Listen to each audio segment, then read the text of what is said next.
Hey, I'm Dr. Matt Moreno. Hand numbness is a very common problem that I see in the office. So today I'm going to walk you through the four most common types and give you some exercises that I would give my patients that presented with those four different kinds. All right. So the first most common one that I see is numbness around this part of the hand here. Okay. Um, if we have numbness on the front side in these three fingers, that's typically a sign that we have some compression of the median nerve. The compression can happen in a couple different spots. It can happen at the neck, up here in the thoracic outlet, down here in the forearm, or most commonly at the carpal tunnel. And you guys have probably heard of that one. Um, so, in order to help with that one, we're going to do what's called a nerve floss. We're going to take that nerve and we're going to kind of wiggle it back and forth. And regardless of what's compressing it, it should give it a little bit of room to breathe and help that nerve heal. Okay, so to do a median nerve floss, we're going to put our arm out like this on the side, and then simultaneously, we're going to tilt our head and move our arm out like this. Okay, so that's moving the nerve this way. And then we're going to do the opposite by going this way. Okay, so back and forth, just like that. Okay, shouldn't feel anything too intense with this. We should feel maybe a light stretch, maybe a little bit of feeling into those fingers, but nothing overly intense, maybe like a 1 out of 10. Okay, I would do about 10 of those with my patients and see how they respond. Usually this helps pretty decently with their pain. Okay. Another common presentation that we see with people is that the back of their hand feels numb. Like it's not here on the front, but more like this area. Okay. This is a sign of radial nerve compression. Same concept. The radial nerve runs up the back of the arm from the neck. And one of the best ways that we can improve that is, again, a nerve floss. We're just going to do it a little different this time. So for this one, we're going to put our arm down by our side. We're going to make a fist just like this and curl under.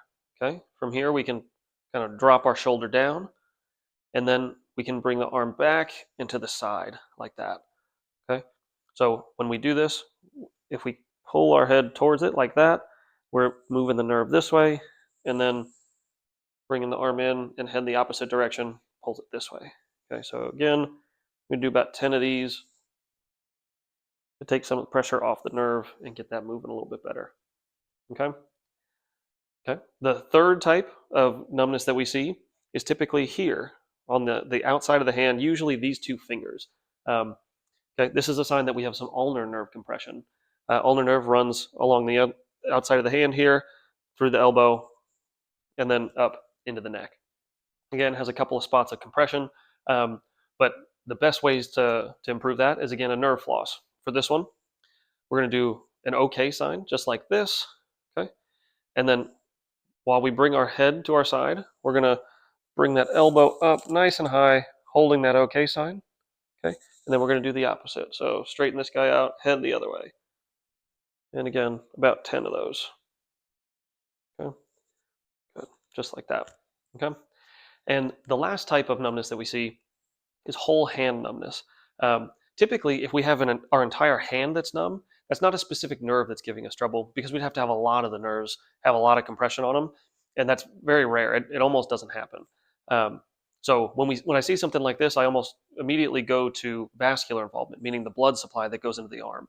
Um, and if it's not blood supply from laying on it, which happens a lot, if you lay on it, your whole hand goes numb, probably just because you're pressing on something. But if it happens intermittently throughout the day and you're not laying on it, the most common cause is actually some compression at the thoracic outlet. Um, and there's a few muscles in there specifically that can compress those arteries and veins that go into the arm and give you a similar sensation. So my favorite exercise for that is going to be scalene stretching. So there's an anterior, a middle, and a posterior.